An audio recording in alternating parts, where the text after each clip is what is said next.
And I was always fascinated with that. What are the laws? What are the reasons? What is the bigger picture here? What is the meaning of my life? Why is it that I feel different a lot? I feel like I'm from another planet often, and it took me years to be able to get aware that I was very psychic, and I was, ever since I was a child, but I had no confirmation, no training, I was an indigo child. We didn't even have a word for it back then. In fact, my book, Crystal Kids, was the first metaphysical book for kids ever written, apparently. And so I had wanted to share something, maybe how that came about, because there's a whole bunch of coincidences in how that my first book got written. But I had no way, there was no mirror, it's like to understand what, or even pay attention to coincidences other than what I was learning because of the events that were coincidental.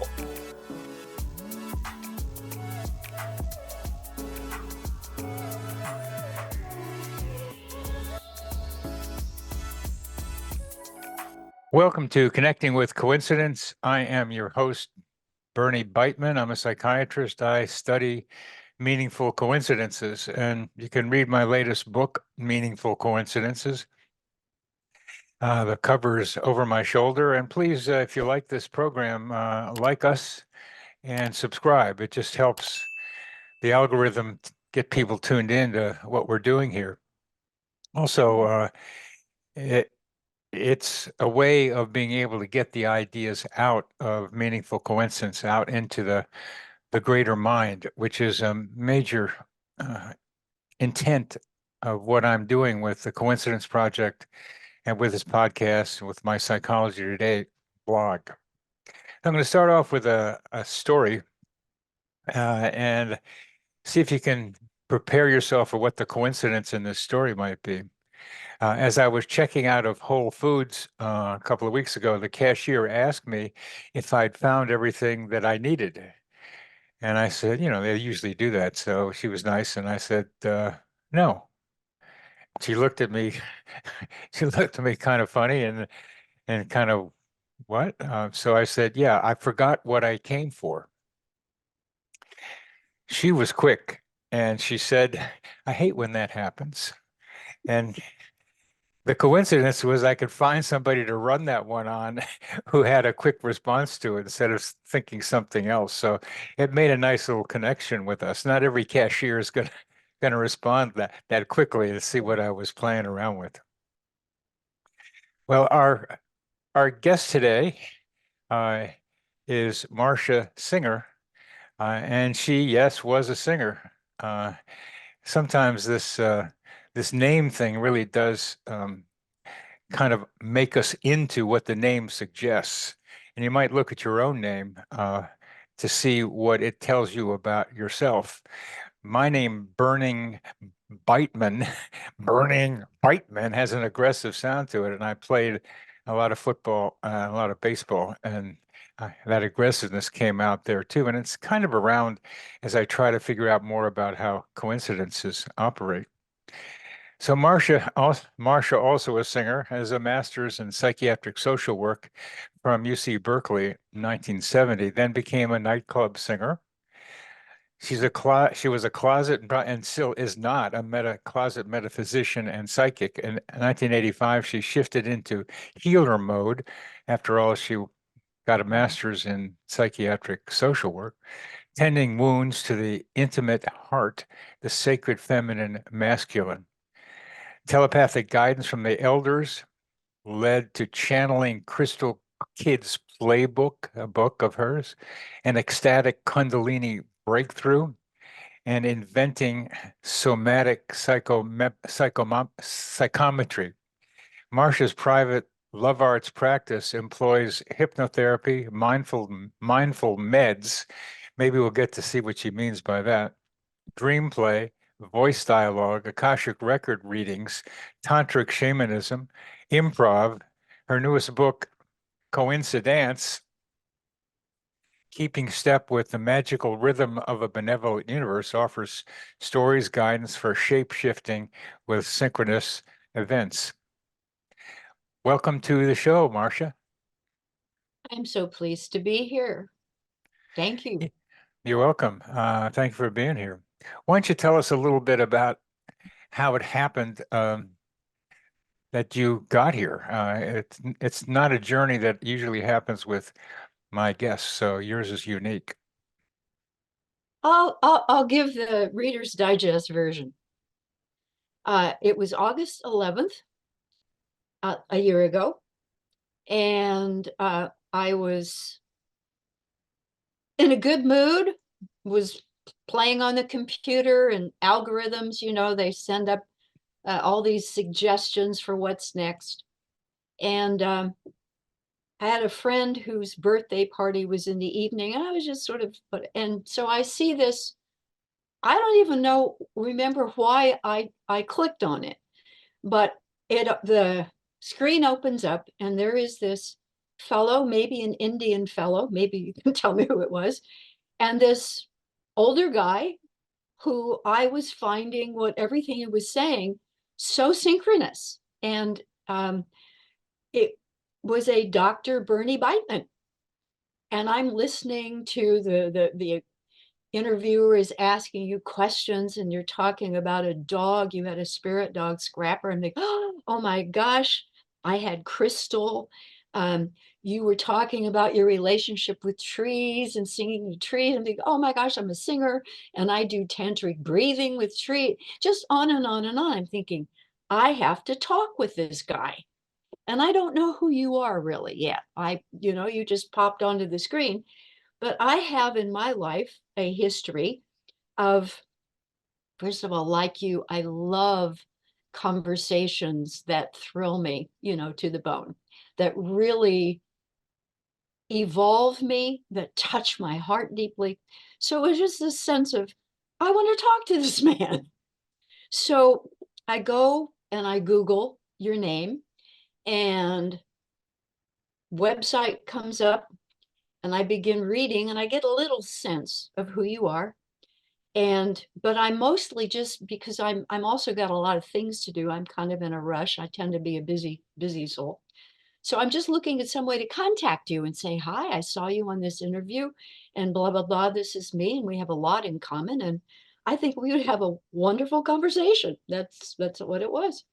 So I found an email address, and long story short, there were a couple of very polite no thank yous from you and sending me to the Coincidence Cafe.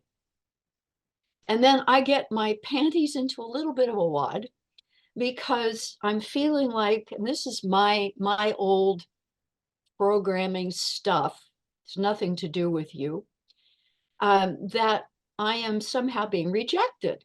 So I go through this sort of mishigas and stay in a good mood. I go and meet this wonderful lady I have all these coincidences and synchronicities with at the party.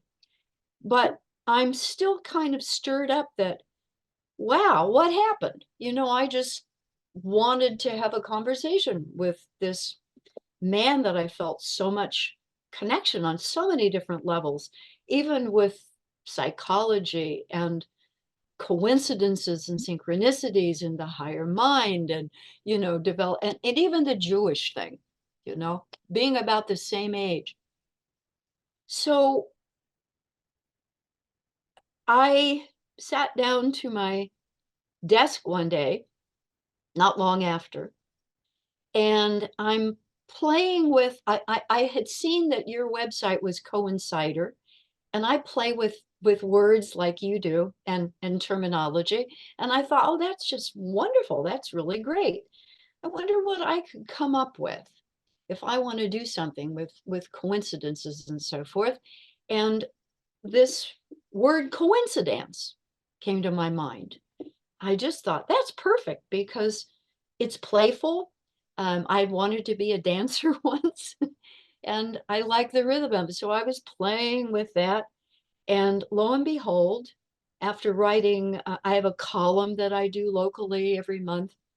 And I wrote something coincidence, and I thought, oh my gosh, this is a book that wants to come through me. I'm not going to get away with just an idea.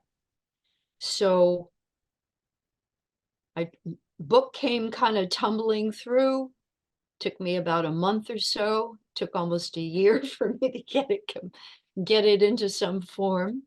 And you know, this is a very long story shortening. I decided to attend one of the cafes. The only reason I hadn't before was because I'm not an early riser at all. And for me, it's 8 o'clock in the morning here on the West Coast. Juliet and I immediately had a connection. She invited me to come and do the cafe the next month. She said, why don't you send me and send Bernie a copy of your book? And I did.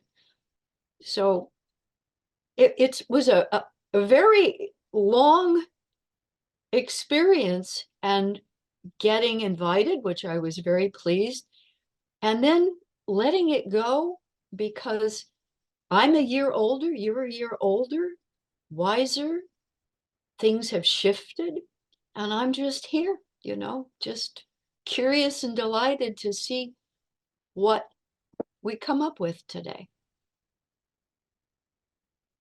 That's very nice. Thank you for going through those details. And I wonder what other parallels that we had besides what you've mentioned, especially the beginning part where you noticed a dog and a tree, um, and you breathe with trees.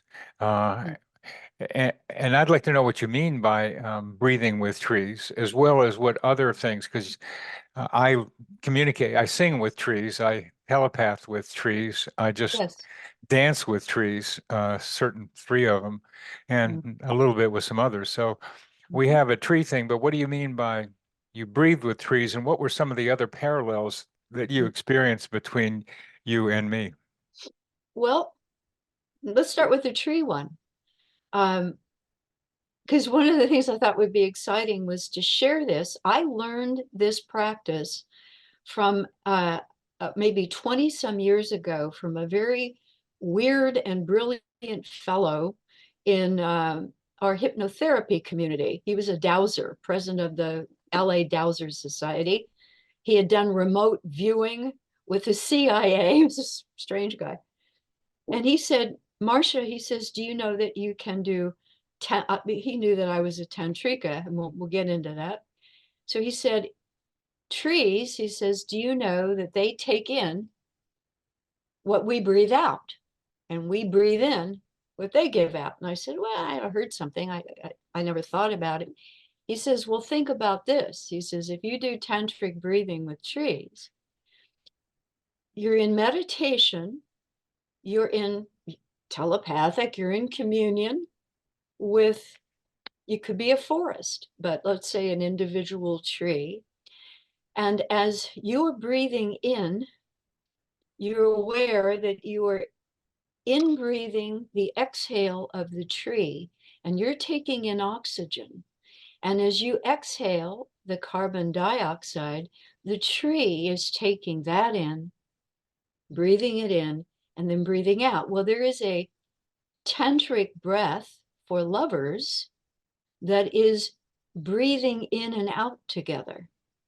So it is a kind of lovemaking, if you will, in that tradition. Love making in terms of creating a loving moment, interacting with a tree, because literally you are life giving to one another. So that's what that is. I'm kind of a kind of a practical kind of guy. How close do you have to get to the tree to be able to have some sense that you're breathing in the oxygen from the tree, especially because it's the leaves that do it, and we tend to be down with the trunk. It's a wonderful question. Nobody's ever asked me. Um, I do a lot of what I do remotely. So I'm aware that you don't have to actually be in the physical presence. You don't have to be right there with the tree, but if you were, it would be even more poignant because you'd have a whole, you'd have the whole of it. So I don't know. I guess I don't know the answer to that question if you were scientifically wanting an answer. Well, I have a scientific bent, as you Yes, you know, do. and part of what I do with it is to try to take wonderful ideas like yours and try to make sense out of them from the implicit physicality of what you've just described, and to breathe in the oxygen from a tree remotely is very remote from my understanding. So it's not oxygen that you're breathing in, it's not carbon dioxide you're breathing out for the tree. It's some metaphorical or It's the energetic essence. version of it. Pardon? Yes, yes. It's the energetic essence of what that interaction is. And you are breathing in and out. You're doing a pranic exercise, and you're imagining, in that case, imagining, or you're actually there with the tree, and you're experiencing your intimate relationship with much appreciation and the mystery of it, that we were created that way to be in this synergistic relationship with one another. Well, that's more like what I'm doing with the trees because I'm at a distance from them, about maybe 10 feet, 15 feet because they're down a hill. So I don't get close to them. So that's closer, but I think it's confusing, at least for me, to say that you're exchanging oxygen and carbon dioxide with the tree when you're not. You're exchanging a metaphor or an energetic version of them. And so what you're saying comes across as difficult to understand in a practical way for me. Namaste. um, Having had this experience, I don't do this often, but I can assure you that in terms of the science of the exchanging of the elements, etc. And again, I hadn't thought of that. I was engaged in the breathing exercise and the making of a loving awareness very poignantly of my dependence on oxygen and the trees that are providing it and the trees that need what we breathe out. So it was more of an appreciation of a sort of mysterious relationship, bringing it into consciousness and letting the heart open beautifully Well, in that. that's much closer to what I do Yes, of with the course it trees. is. Yes. Well, it wasn't obvious, Marcia, that it Okay. was. Great. Yeah, okay. I mean, I think language is a way of trying to communicate with people. And when you use language of oxygen, carbon dioxide, and not about the energy, especially if you're not there with the trees, it gets confusing in your communication, at least to me, about what you're actually doing. And the nice thing about all trying to get the clarification here is that you are doing something very similar to what I'm doing, which is what you were attracted to me with is Exactly. that you saw some similarities, but I couldn't see the similarities until we had this discussion. Right. And I'm glad we did. I said I learned this about this from an elderly gentleman a long time ago who explained it to me that way. So that was how I was inducted. But the actual practice of it is the same kind of experience that I have learning tantric practices with a human partner, but in this case with a tree, exchanging, breathing in. It's like when you do it with a human being, you are ex gosh, it's hard to try to do this quickly. But you get a sense of a singular breath. It's almost like a Mobius strip where one is breathing in, what the other's breathing out, and you get into an incredible sense of unity with one another, of oneness with one another. And so this elderly guy explaining it the way he did to me, and that, yes, that's what I was drawn to. I got that you were energetically interacting with trees, and I thought, wow, there's another similarity. What other similarities did you see? You mentioned to this young man, I don't remember the context at all, forgive me, but something of the Holocaust in your family and an impact that it had. And I don't recall what all you said about it, but it was, again, a sense of being very much impacted that I too share that in my way without Yeah, knowing details of your life well, with you. that's enough. That's a lot right there. Anyway, without going through any details, that's a lot. And similar ages, you're 3 years younger than I am. I don't know if there are any other similarities that I saw in the introduction to your book. That's where The I dog, learned. Well, the dog we've mentioned the already, dog yes. connection. Uh, um, but the important thing to me about talking about this is that this is a not uncommon way that people, especially those who are interested in coincidences, um, get alerted to each other, where one person or both people see similarities between the two.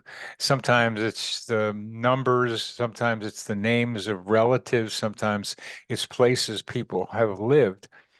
And then sometimes people make uh, more or less, or make something more out of those coincidences than maybe they deserve. And sometimes they get it right. And I wonder if you've had other experiences like this where you've seen parallels with you and somebody else and how those things how those relationships have developed. Absolutely. And I can even bring in an aspect of uh, my life and my relationship with men that has always been complicated. And I think now that I'm older, it's eased hugely. Ask me the question again. I want to hear it again from you. Certainly. Um, you noticed several similarities between you and me. And this is not an uncommon experience among two people, especially Wow. when one of them is looking for some kind of connection with someone else. It doesn't necessarily go both ways, but sometimes it does go both ways. 'Cause like Absolutely. somebody runs into the story of running into a woman of a certain name, let's call her Carolyn, and he's just run into a Carolyn that's his old girlfriend, and his ex-wife is named Carolyn, and his sister's named Carolyn, and he got somebody that he was in love with in high school named Carolyn. So this Carolyn means a lot to him, but that doesn't mean that Carolyn means that Carolyn has some meaning for him. And I'm I assuming think, some. yes. I think I don't remember if I put that in the prologue of thanking you for the birth of this book, for your part in it. But absolutely, one of the things that struck me, because this happens to me all the time, when it happens uh, when it's happened sometimes in my life with men, I made the error time and time again of thinking that because it's a small world after all, and I would be struck that man was my soulmate. And I have a very different idea about what soulmate is now in my late years. But what I didn't understand was those coincidences, those similarities, um, were meaningful to me for something. For me, it's all about growing my soul, for the expansion of my spirit, for the closing of the gap between my sense of being, a sort of human lump of clay and being a being who inhabits other dimensions and whatever. But I have made that error many times of assuming that it would be matched equally in the same way. And it wasn't meant to be, nor does it have to be. But I've also discovered, and I guess this is a principle that's part of the coincidence life that I live, is that if I let go of an agenda, of having to have someone else source my joy or my edification or anything else, that if that person that I feel is simpatico with indeed would be simpatico and perhaps benefit each other, when I let go and surrender, it will happen in some what I would call divine timing, other divine timing. It seems to come about without my trying to make it, which only pushes it away.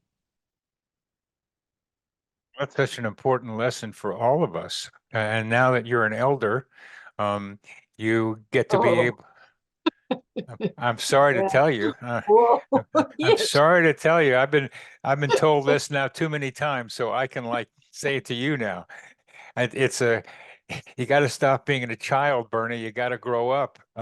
Yeah. I'm not going to grow up, but I'll have the child in me and will continue to come out. But I'm having to add an extra layer of being an adult. I just came back from a trip to England and Denmark, and somehow I was transformed into more adultness from that Mm. trip. And I'm having to like put this cover uh, of adultness on me and absorb it with still the teenager and 20s and 6 year old that is still with me. And that's why I'm saying that to you. It's partly to say it to me that I have to Oh, of like course. also grow up. What, let me ask you about the grown-up aspect. Actually, I am thrilled. Sometimes I just call myself a crone, a psychic crone, a tantric crone. I started being a crone back in the 50s. But when you say that adult layer, does it mostly feel like a heavy mantle?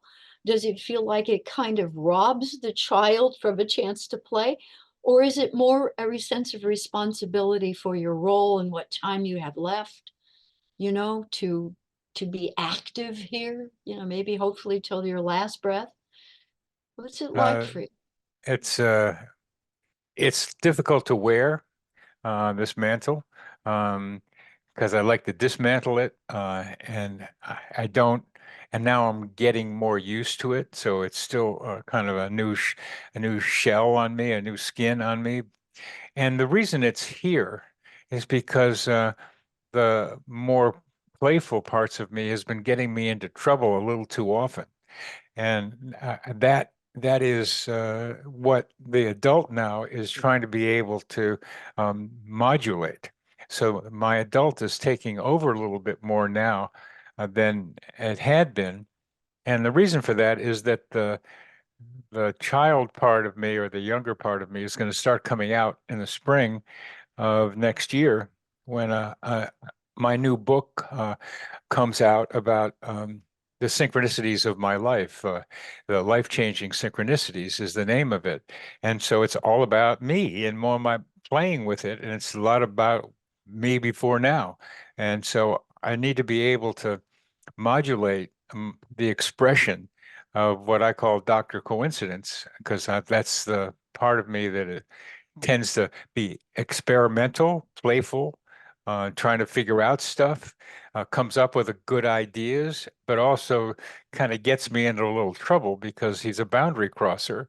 And that's the way you find out stuff is by, oops, I shouldn't have done that, or look what I found. So I've gotten enough stuff already so that I need to be able to be clearer about how I'm interacting. And just as you were saying earlier,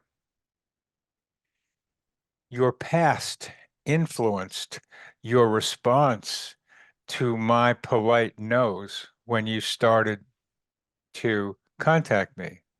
Yeah. A- And that was important because your past was still evident to me. in your intention and belief that I would respond to you in the way that you wanted me to. Mm. That was in your message implicitly, and I'm sensitive enough to pick up that. And I Mm. said, no, no, I don't know her, and she wants to like do something and communicate with me, and it's like I'm not on a friendship relationship with Marcia Singer. So Right. no, See, that was the kid in me, the that's boundary crosser, the imp, the one who knows there's a special connection waiting. And I've had these before and they've just been fabulous. So so I leaped in with a wonderful part of me. When I got the polite response back, I reacted. I went into an old pattern and I knew I was kind of in it. And then I felt I had to defend or explain or or something. Uh, and it just, it went downhill, but I learned from it. Also, I have to thank you for something else that just popped into my head before I forget.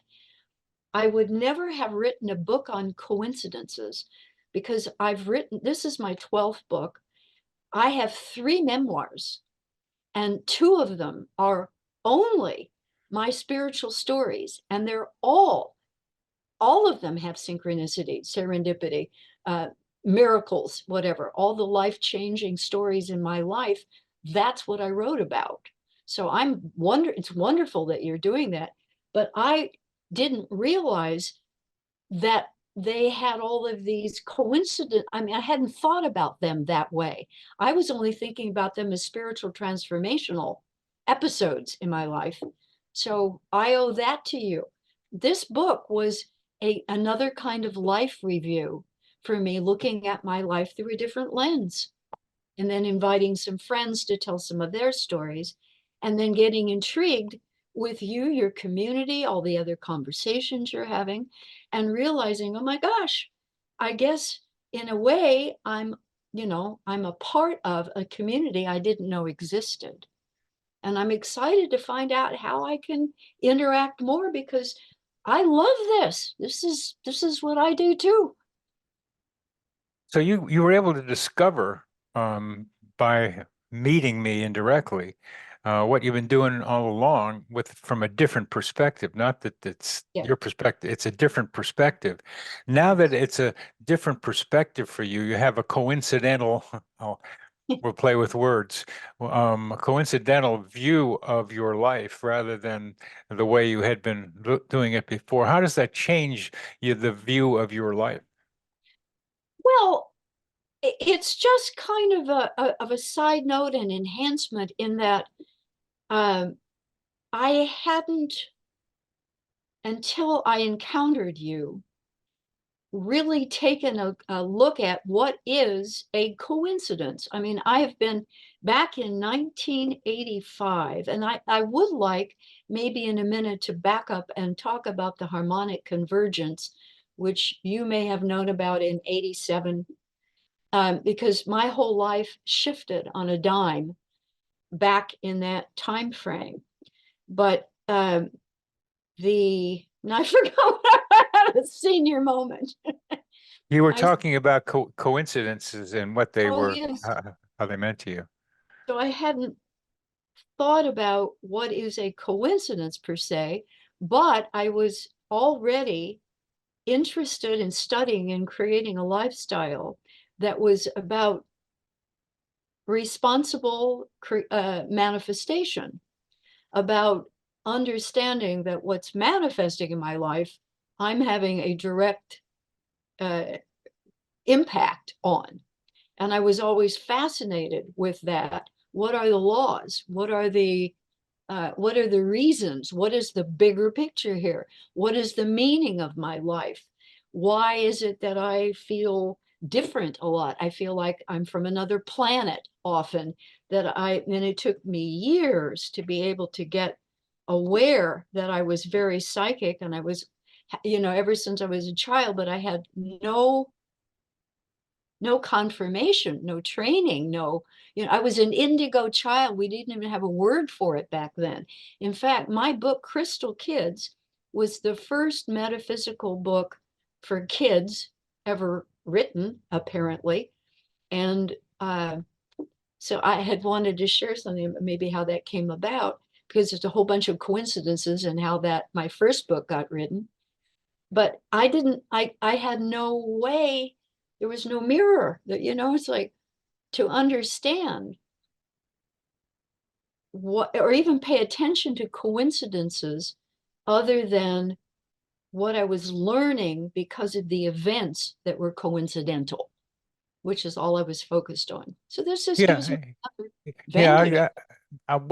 I'll ask one more question, then we'll go to your Sure. child book. But um, you have a feeling of wanting to be involved with a community of coincidencers, let's call it. Um, what do you want? What do you want to be happening with your involvement in a coincidencing group? Beautiful, beautiful question. Thank you. The it's like thank you. The idea of what coincidence, as I'm finding out myself, because it popped in like most things do, and I said, oh, that would be a nice book, and I wrote one, um, the methodology, and listening to some of your podcasts, it's enhancing my sense of what it is I'm wanting, and through community, because I got very isolated in the pandemic.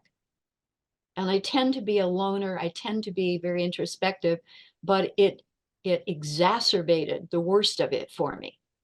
So if my way of life, which is deeply mindful, I'll just say a little about what maybe the coincidence is, and I could even tell the little chicken story because it's a perfect example of what I want to have happening every day, all day long in my life. If mindfulness to me is a practice of continually arriving in the moment again when I've been distracted, when I've been absorbed in my perceptions, my mind, my imagination. Not that it's bad or good, just I pop back in. And so I have this method I call popping. So, oh, I'm having an aware, awake moment. And uh, I'm aware that I'm aware. So there is a point of power in that. So as I'm breathing and I'm awake and aware of my moment, and then I'm creating my life in partnership with an invisible partner, visible, and I observe, then the question, am I happily observing myself in this moment? If so, continue, proceed. If I find that what I was entertaining or doing was not feeling so good, or maybe even bad, I'm in a point of power to choose to pivot, to do something different.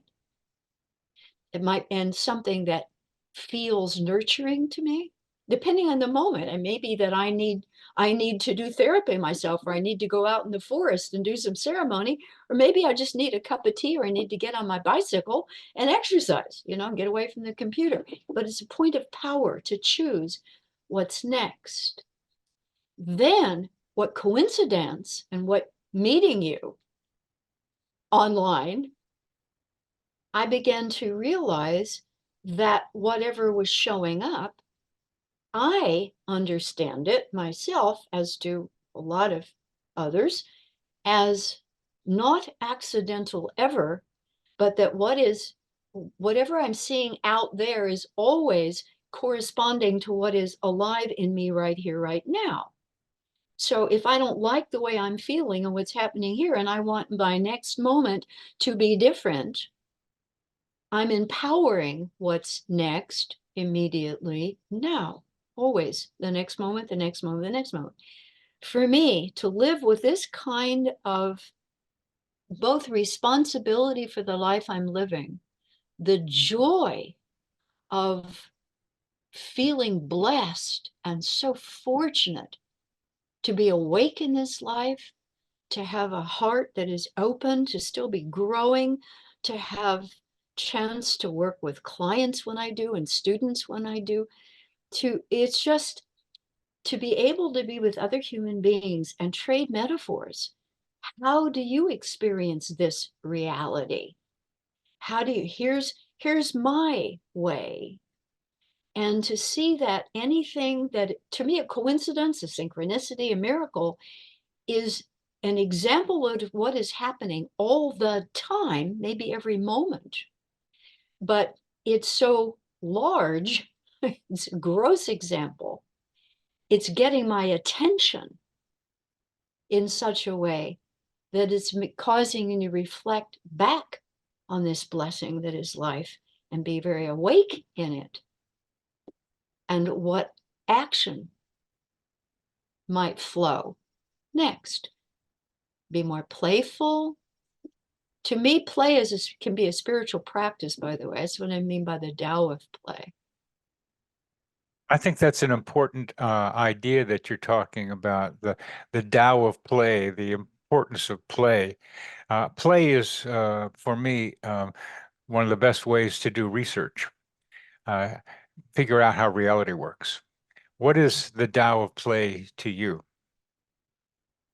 The way or Tao of play is that starting back with the idea of a divine masculine and a divine feminine, of Shiva, stillness, Shakti, movement of creative life.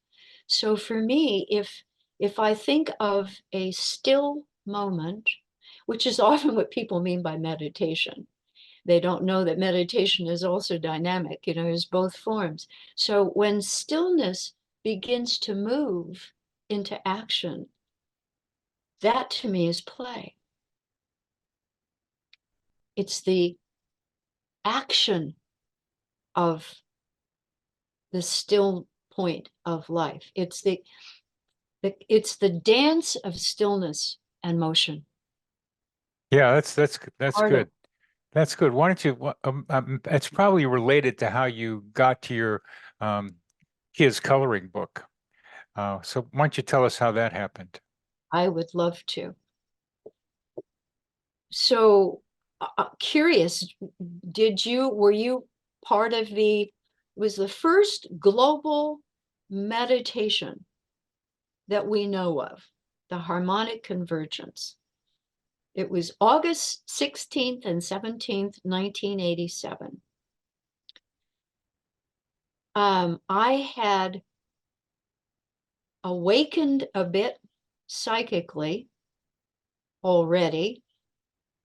I had after going to this event, a whole new group of people. It's like all my old friends kind of disappeared. I had a whole new group of people to interact with. And I began having downloads of images I couldn't make sense of. In a past life or something, I would see an Eskimo in a canoe, and I would see this, and it's like, what all is going on here? There was I think maybe Paul Anka's brother, Daryl Anka, who's still channeling. Can't remember the name of the so-called entity, but I was aware that my body is an instrument, that there were there were forces that I couldn't see that wanted to use my body, and I didn't want it to happen, and a sense that I needed to be conscious of whatever was taking place, because whenever I would go to a channeling, my body would go like, and I didn't know it was kundalini either. I just knew that when I went, I was like holding onto my chair. It's like something wants to take over my body, and I don't want this to happen.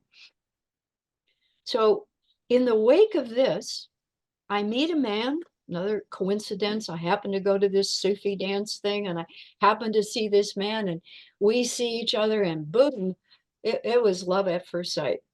And all of this is going on. And so imagine that, oh, I have to mention a couple, because this was such a dramatic time in my life. One night before I met this new man, I was was maybe midnight. I was thinking about one of my new friends, and I don't remember the circumstances, but all of a sudden I was aware that there was a being in the room with me. It was huge. He was male. And somehow I knew that there was something sexual going on.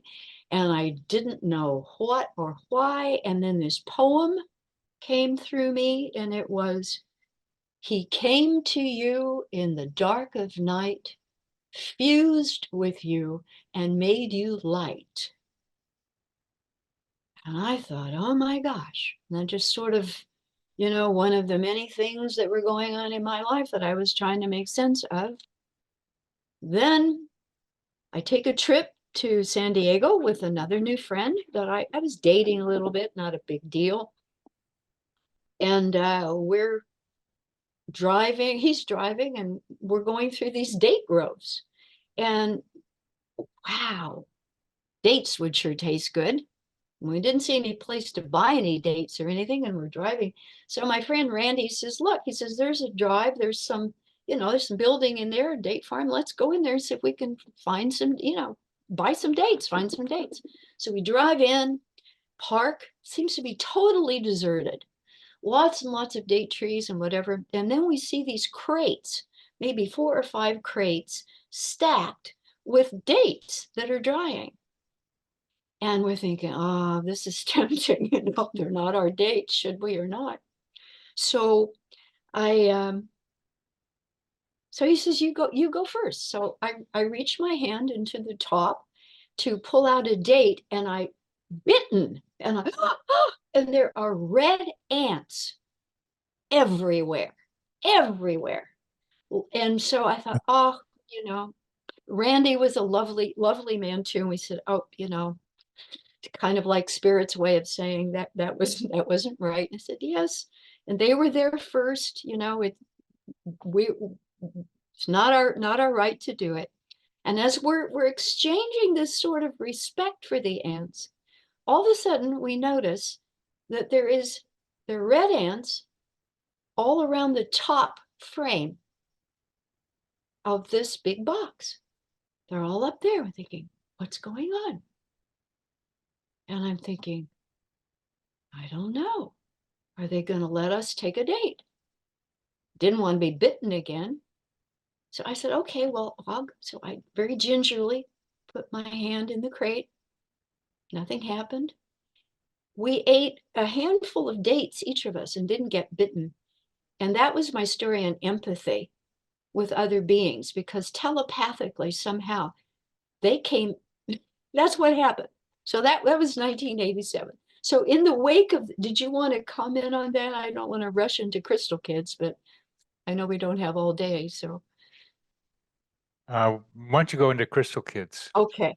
So all of these happenings are happening, and I'm now living with my new boyfriend, who is a chiropractor, who is in love with crystals and has dozens of these very large called terminator crystals, quartz crystals, and what is called an Atlantean crystal bed, which is a way of lining them up and hooking them together with, it was either copper wiring or piping or something. Copper is a conductor, I guess. And there was one time I was laying down in that configuration of crystals and copper, and there was so much energy running through me, and I was channeling this. Anyway, I was just trying to bring my palms together, and there was a force field of some kind. I couldn't even close my hands. So here's the deal. I know nothing about crystals. My boyfriend loves them. And I had been wanting to write a book. I'd never done a book. I wanted to do a kid's book, something short, maybe up to 10, 16 pages. And I wanted it to be a coloring book. And I wanted it to be metaphysical, something that kids could understand. And while I'm, this is kind of in the back of my mind, one day, another new friend of mine, who's very into Atlantis at this time, this is 1988. he decides to do a workshop.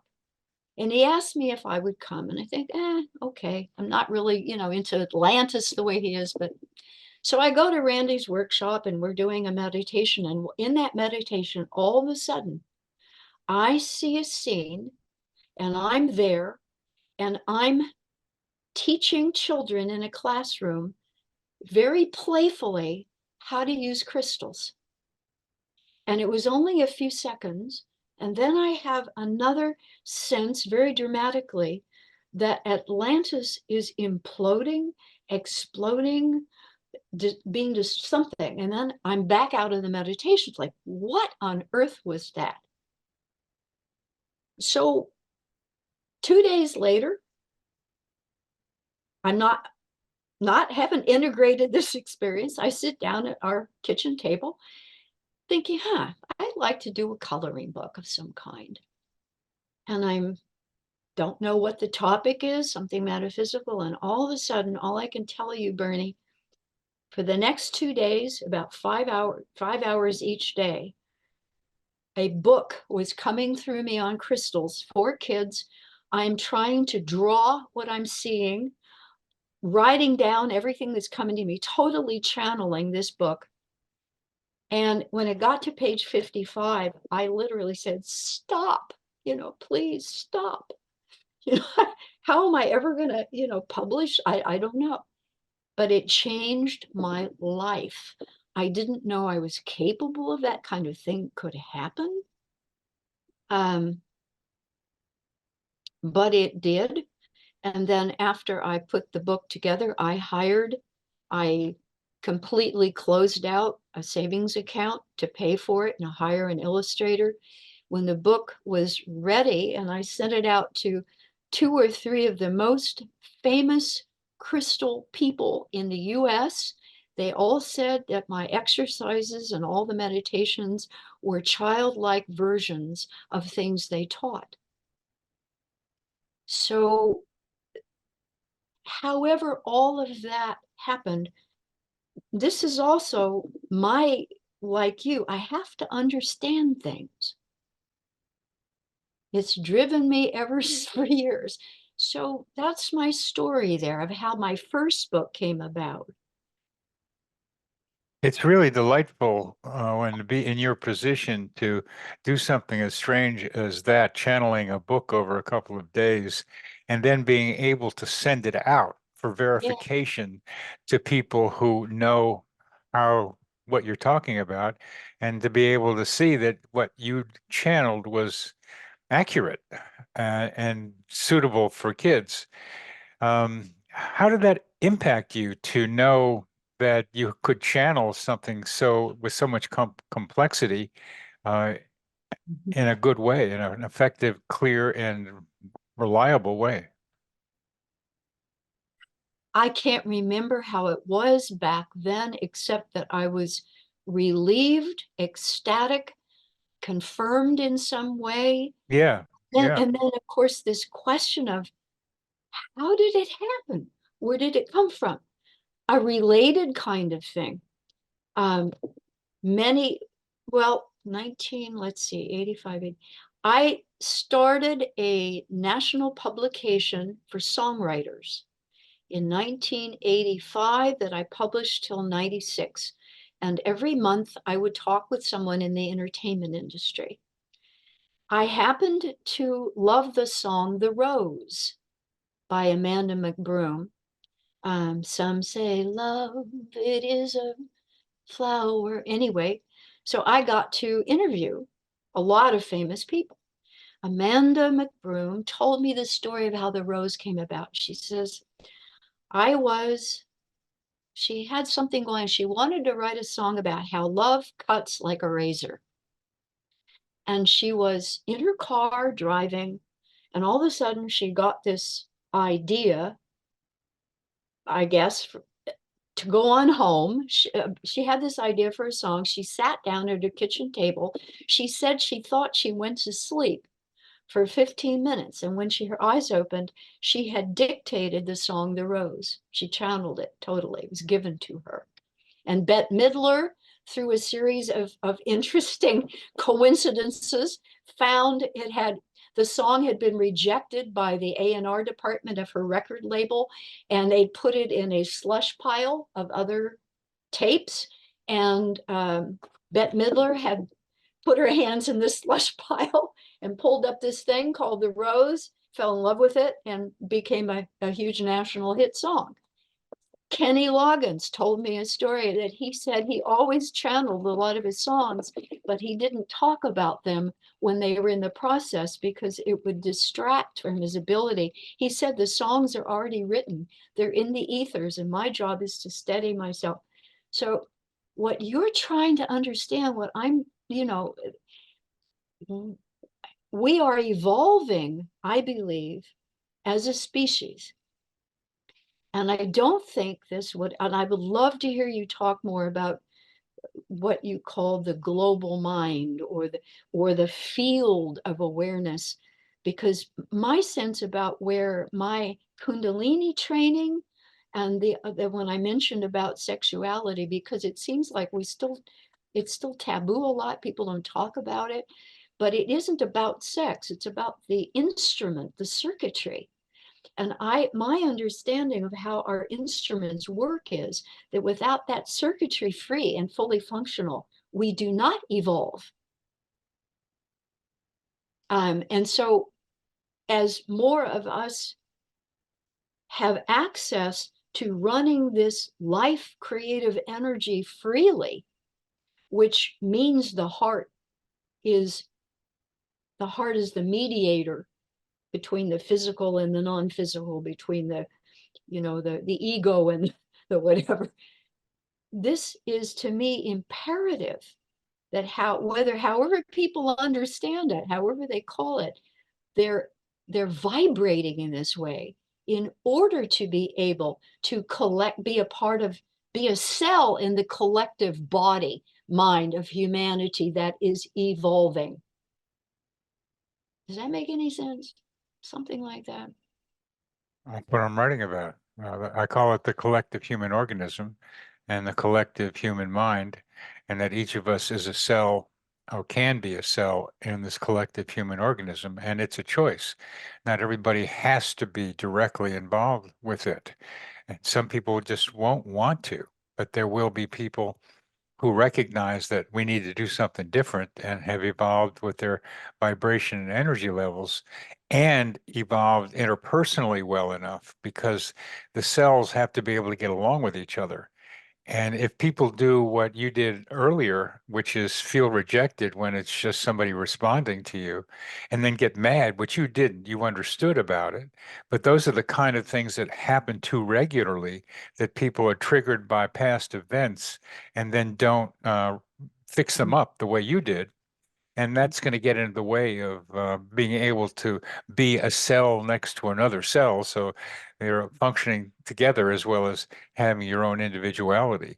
So there's some of the elements, but when you talk about channeling, I think of the collective mind has in it from somewhere, and I think it's still being generated by the collective mind, but also other places, ideas that are floating around like fish in the ocean.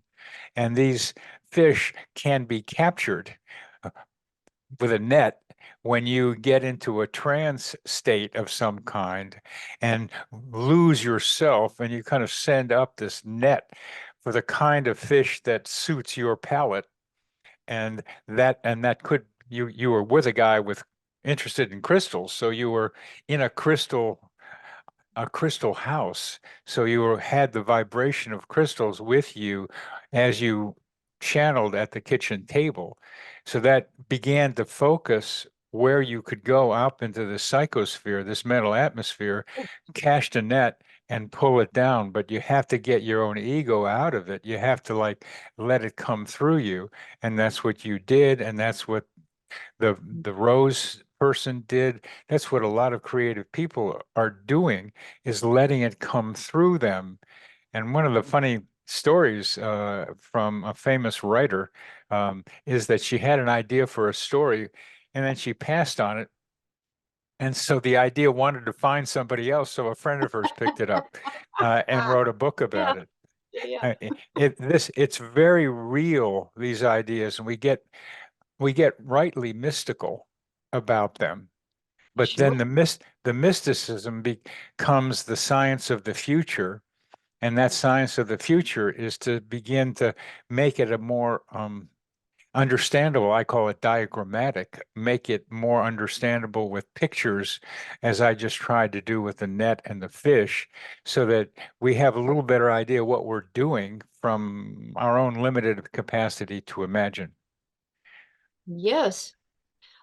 Well, there's so many. Well, My mind is going all over. I can see your mind going on a lot of directions, but it's time for us to stop. And I Yeah. wonder if you would have a final comment or anything that you'd like to say to our listeners and to our viewers. Can I tell a minute story? Or do you want me just to give the information? Do what you want. Go Okay, ahead. but whether they have a minute. Um, so I wanted to just share how the story that is very short that illustrates coincidencing, what I mean by it, and the joy of being alive when you're in flow. It was an ordinary day when I was in a fine mood. I had been out uh, in nature, and it was getting towards supper time, and my tummy was saying, I think I would like to have some chicken. And I don't eat a lot of meat. And I was going to the grocery store and thinking, oh yeah, I think I'll buy this particular local brand of organic drumsticks. And I go into the store, and then as I'm got my cart and I'm going towards where the display is, the thought crossed my mind.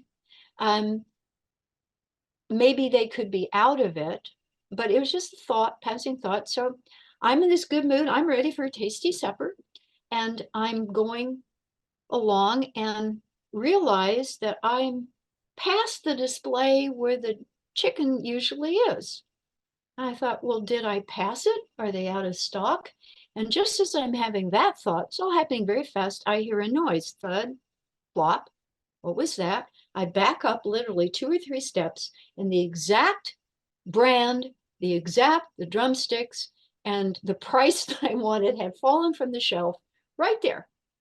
And I knew that I had participated in creating that. I just said, thank you. And it would have been fine with me if I didn't find the chicken or anything, because I was in a flow.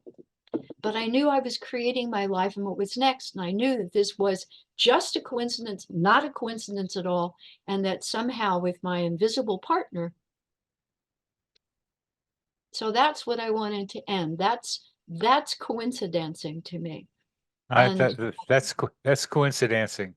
That is coincidencing, and it's I'll sometimes call manifestation, but sure, I like the coincidencing better because it's you and the outside dancing together rather than you making it happen. There's a interaction yes, between the two of you, so that's where yes. the dancing really helps. So thank you very much, Marcia Singer, for singing on this show.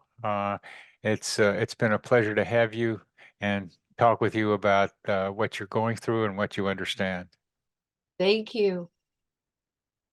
This psychosphere is our mental atmosphere, like a hologram of cosmic consciousness.